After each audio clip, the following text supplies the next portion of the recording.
Assalamualaikum warahmatullahi wabarakatuh. Alhamdulillahirabbil alamin alladzi yuhibbul muhsinin wa yarfa'u darajatil muttaqin. Asyhadu an la ilaha illallah wahdahu la syarikalah wa asyhadu anna Muhammadan abduhu wa rasuluh la nabiyya ba'dah. Allahumma shalli ala Muhammad wa ala alihi wa sahbihi wa man tabi'ahum bi ihsanin ila yaumiddin. Jemaah majelis taklim yang dirahmati oleh Allah, kita harus bersyukur kepada Allah karena Allah memilih kita, memudahkan bagi kita untuk bisa istiqomah ngaji, untuk bisa istiqomah ngaji. Kenapa kita harus bersyukur? Karena orang yang ngaji itu nanti akan mendapatkan ampunan dari Allah. Akan mendapatkan ampunan dari Allah. Seperti yang sering saya sampaikan bahwa kalau kita ngaji berkumpul seperti sekarang ini, maka di tengah-tengah kita ini, di antara kita ini hadir para malaikat yang memang diutus oleh Allah. Itu menurut penjelasan Nabi. Kita harus percaya ini wong Nabi yang cerita. Nah, malaikat itu tadi ikut mendengar kajian yang kita adakan ini ya. Cuman kita tidak bisa melihat mereka. Tapi mereka bisa melihat kita. Yang menurut Nabi sayap-sayapnya itu menjulang sampai ke langit sana. Dan nanti kalau ini sudah selesai, kajian ini sudah selesai, mereka langsung terbang laporan kepada Gusti Allah. Apa yang dilaporkan? Nah, yang dilaporkan adalah apa? Bahwa di tempat ini baru saja selesai diadakan kajian. Di sini mengkaji Al-Quran, mengkaji hadis ya. Lalu yang dilaporkan semua yang hadir ini loh ya Allah, yang hadir ini, yang hadir ini. Lalu Allah bilang kepada malaikat tadi itu, saksikan olehmu wahai para malaikat, aku sudah mengampuni mereka semua yang hadir. Mereka semua yang hadir. Makanya kita bersyukur kalau bisa ngaji itu ya. Karena apa? Karena kita mendapatkan ampunan dari Allah. Semoga terus istiqomah ngaji ya, sampai kelak kita dicabut nyawa. Semoga dalam keadaan husnul khotimah. Amin amin ya rabbal alamin. Jemaah yang dirahmati oleh Allah, di dalam sebuah hadis riwayat Bukhari dan Muslim, Umar bin Khattab itu pernah bilang kepada Nabi, wahai Nabi, engkau adalah manusia yang paling aku cintai, katanya Nabi. Lalu Nabi bertanya, sebesar apa cintamu kepadaku, hai Umar? Gitu. Ini bukan cinta antar itu yang apa? Antar perempuan dan laki-laki. Bukan seperti itu, tapi cinta sesama muslim, yes. Cinta sama muslim. Maka mendengar pertanyaan itu, Umar itu menjawab bahwa engkau aku cintai hanya apa? Hanya bisa dikalahkan oleh cintaku pada diriku sendiri, katanya Umar. Jadi Umar itu mencintai Nabi, di bawahnya apa? Yang cintanya dia kepada dirinya sendiri. Hal itu nampak wajar, itu nampak wajar. Tapi Nabi menjawab dalam hadisnya tadi itu Bukhari Muslim, la yu'minu ahadukum hatta akuna ahabba ilaihi min walidihi wa waladihi wan nasi ajmain. Tidak beriman salah seorang di antara kalian hingga aku lebih ia cintai daripada orang tuanya, anaknya, dan seluruh manusia. Jadi ini artinya apa? Hadis ini mengatakan apa? Kita itu tidak dikatakan beriman oleh Nabi apabila kita lebih mencintai diri kita dibandingkan cinta kita kepada Nabi. Kita lebih mencintai orang tua kita dibandingkan cinta kita kepada Nabi. Kita lebih mencintai anak kita dibandingkan cinta kita kepada Nabi dan sebagainya. Dan memang menurut Allah di Quran surat 9 surat At-Taubah ayat 24 nanti bisa dibuka lagi, dulu pernah saya sampaikan bahwa ranking cinta itu kan yang nomor 1 harus kepada Allah. Ya, nomor 1 tidak boleh kita mencintai yang lain melebihi cinta kita kepada Allah. Yang kedua kepada Rasul. Yang ketiga kepada jihad fisabilillah. Dan yang ketiga baru yang lain-lain, kepada suami, kepada istri, kepada harta, kepada rumah dan sebagainya, dan sebagainya. Itu menurut Nabi, itu menurut Nabi. Maka dalam rangka Maulid ini, sekarang kan bulan Maulid, ya, sekarang kan bulan Maulid. Nah, bulan Maulid itu berarti 6 bulan lagi akan menghadapi bulan Ramadan, Maka yuk kita pupuk rasa cinta kita kepada Nabi, sehingga Nabi lebih kita cintai dari apa saja kecuali Allah, ya, kecuali Allah.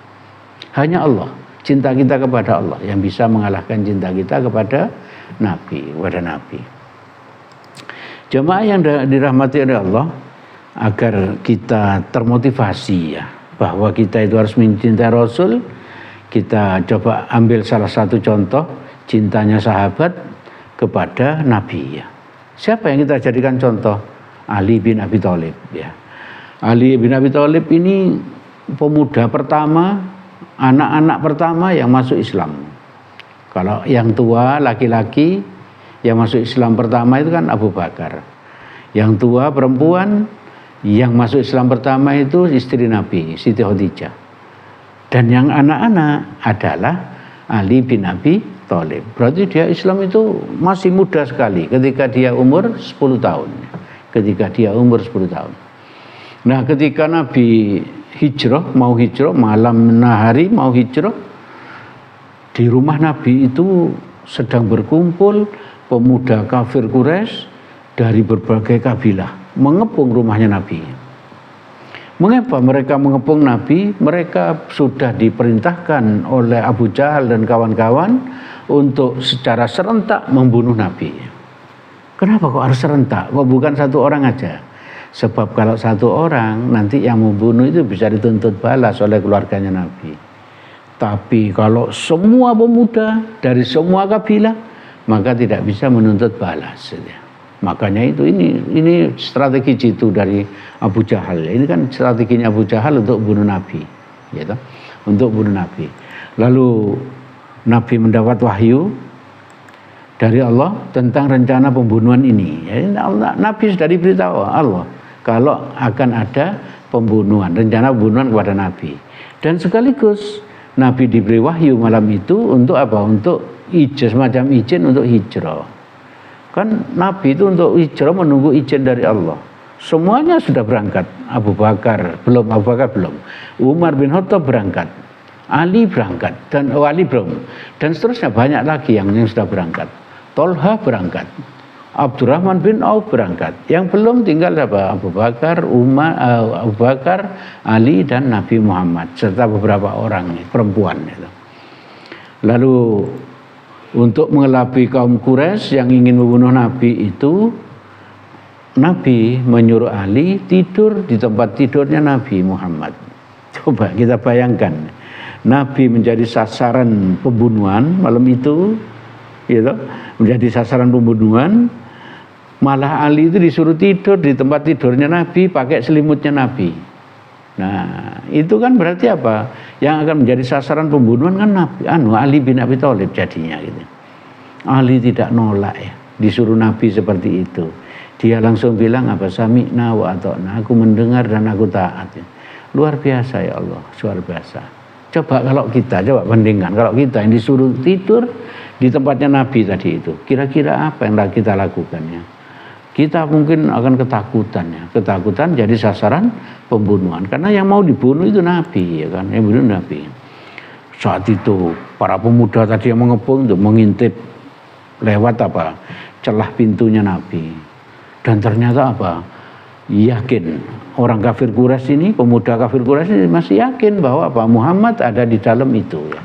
Ada di dalam itu. Karena melihat sosok yang selimutnya Nabi, tidur di tempat tidurnya Nabi. Nabi aman, Nabi masih ada di dalam rumah. Padahal sebelum itu Allah mentakdirkan para pemuda itu untuk mengantuk semuanya, ya. Untuk mengantuk semua, sehingga mereka tertidur. Di saat mereka tertidur itulah Nabi keluar. Nabi keluar dari Dari rumahnya. Nah, yang menggantikan tidurnya adalah Ali, ya, adalah Ali. Apakah Nabi takut? Tidak. Nabi bukan penakut. Nabi nggak pernah penakut. Tapi beliau melakukan itu karena diperintah Allah seperti itu. Dan kalau Allah yang memerintah, Ali pasti selamat, dan itulah keyakinannya Ali. Dia nggak pakai mikir, nggak pakai nolak. Dia yakin kalau kalau Nabi yang menyuruh, maka Allah pasti melindunginya, Allah pasti menyelamatkannya. Dan memang betul Ali selamat nanti. Memang Ali selamat. Jemaah yang dirahmati oleh Allah, setelah bangun gitu ya, pemuda itu mereka langsung menyerbu ke dalam gitu, karena merasa waktunya sudah cukup. Ternyata apa? Yang mereka hendak bunuh itu Ali. Ali bangun tidur, lalu ditanya oleh mereka, kemana Muhammad? Nabi Ali juga cuma jawab, aku tidak tahu. Aku tidak tahu.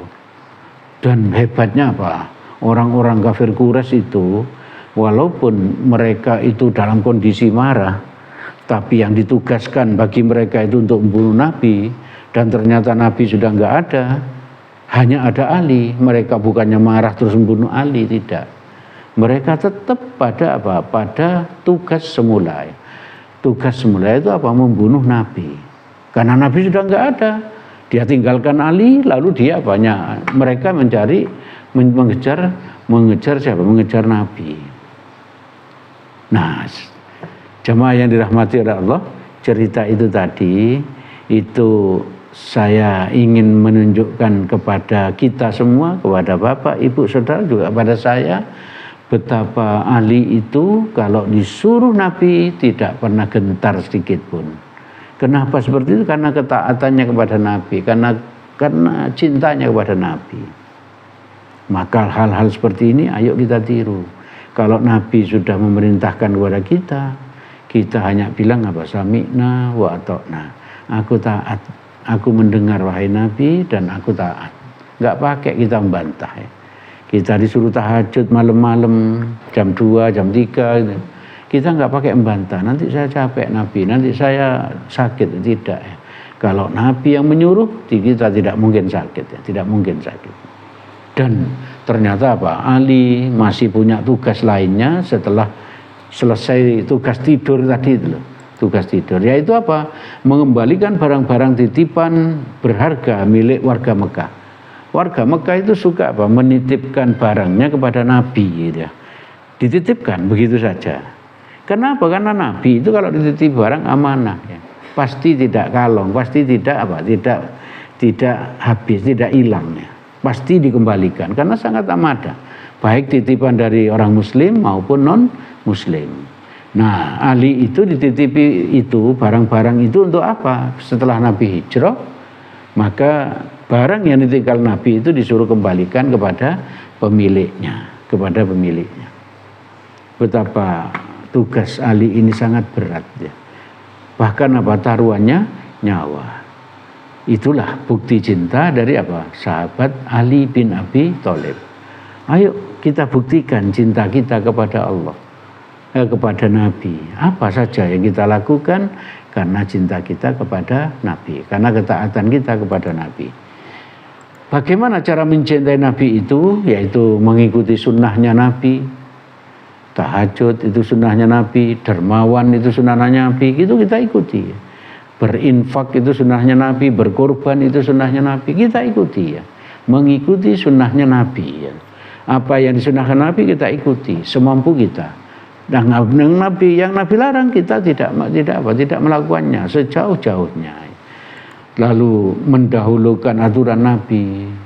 Kalau ada aturan tertentu di dalam suatu ibadah, kita cocokkan dengan yang di aturannya Nabi.